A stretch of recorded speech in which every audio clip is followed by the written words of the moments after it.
Welcome to Panels and Borders. I'm Dominic. In this video, I'm going to be reviewing the latest edition of Jawbreakers, God King.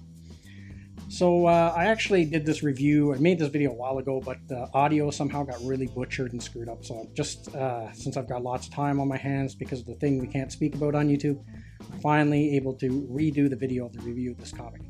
So first off, some of the differences with the first volume and the second volume is the second volume took a while to come, and that was annoying. And there was a bit of slight damage in the corner of the cover on the first edition of this. But now with this edition, it came in immaculate shape. There was nothing wrong with it. It was in really fantastic shape, and no creases, nothing. So glad about that. That was an improvement over the first one. The other big improvement was this came way faster. Like I ordered it, and like within a few short weeks, it was here. So that's a big improvement. And as for the artwork in this one, is a lot better than the first volume. As you can see, there's been a huge upgrade in the artwork. Now, the first story had really good artwork, but the other stories beyond that one, the artwork looked more amateurish, I guess. So, but the artwork in this one is really brought up. All the stories have really great artwork. So as for the story itself, so it's like the first volume. It's kind of an anthology.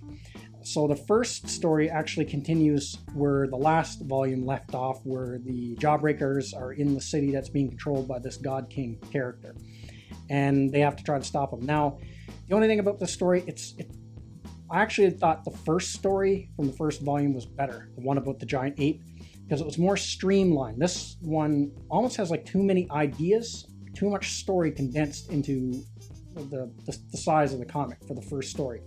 It's got a lot of ideas that if you're almost like assuming you know all the past history of the Jawbreakers, like assuming like it's been a comic that's been on the go for a long time.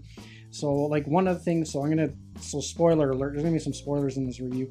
So one of the things, it's got like a subplot where Knife Hands is after his father and wants to kill him because his father didn't pay the ransom to have him rescued, and instead took that money and built a building out of it. So he destroys the building, tries to kill his father, but doesn't succeed, and then seemingly ends up dying in the story. And then the same thing with Hell Priest seemingly dies in the story. And then they have this thing called the God Gun, that was the gun that shot the singularity, that created the Big Bang, that created the universe. A lot of crazy stuff in the story, but a lot of these elements, and just the story of the God King himself was like really interesting, but not enough of it. You kind of get a brief, like you want to see that story. Well, where is that story? That seems like a really interesting story, his background, how he was on this planetoid and he could almost like control reality, do whatever he wanted there, and then he was like rescued, but he didn't want to be rescued, brought back to Earth, and then he kind of went nuts after that and killed all the superheroes that rescued him.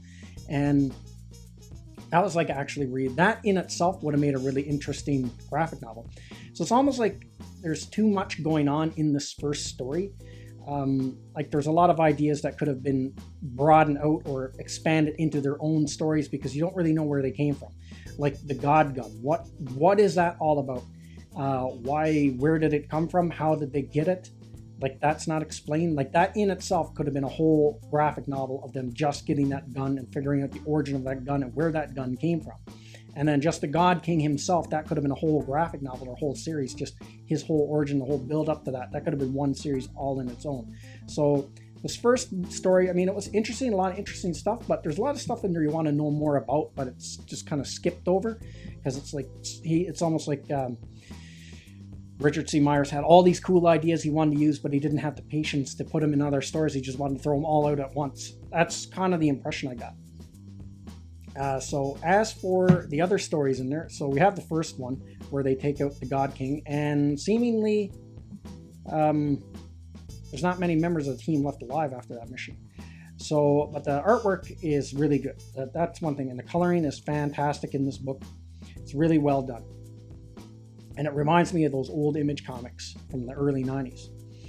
And then the other thing, we kind of get a story about Zazie, who gets respawned. Somehow she gets taken over by some metallic computeroid thing. And then she tries to kill the team. So that one wasn't bad. It was okay. But I think I was kind of disappointed. That's one thing with the first story I was kind of disappointed in, is the character of Zazie I really liked, and I think it's a character they should bring back and expand upon. In the first book, she was more or less just a love interest to Cuffs.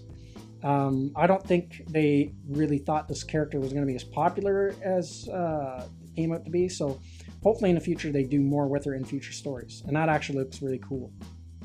If she came back and they kept her form like that, that would be actually really good, and became part of the team, like a permanent member of the team.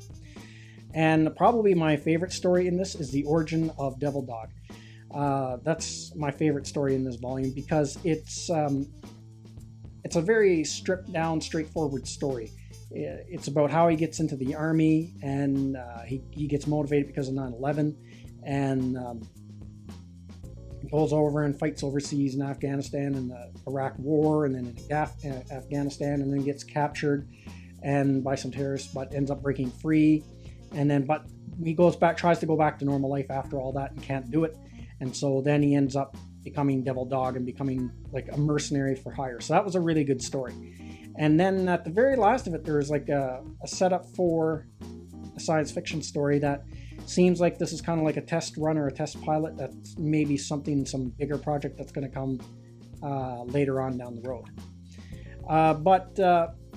So overall, still a pretty good read. Still pretty good.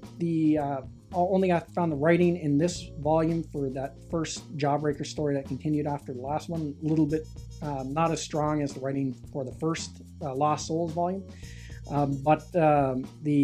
My favorite story in here was the Devil Dog one. I like the first volume. They're kind of almost like anthologies. They got a few stories in each volume. Now, as for size, you get quite a bit of bang for your buck. That's the one thing about the Jawbreakers, I think, is you get more for your money than you would with Cyberfrog. For Cyberfrog was just a floppy, and it only seemed like you're getting like half the story. This one is you get a lot more story, and you get a lot more for your money. Because this is around roughly the same price as what Cyberfrog was, but it's a lot more pages and you get a lot more story. And the other thing is the artwork is real. The artwork in this one is a lot better than the first volume, as I mentioned earlier.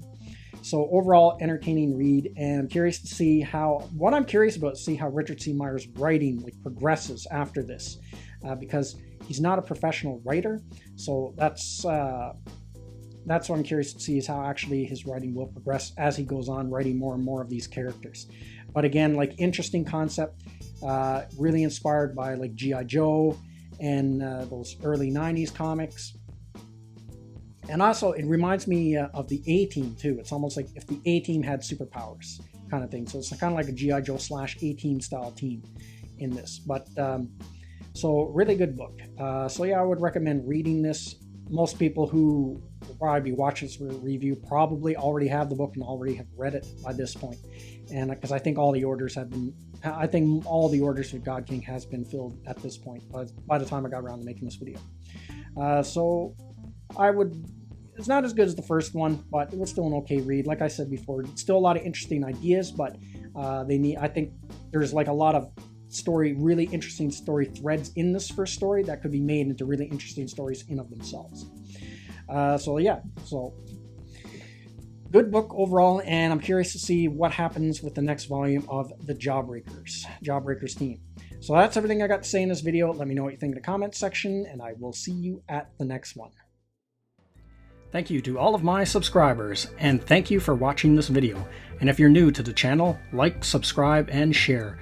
And don't forget to hit the bell icon for notification when new videos are uploaded.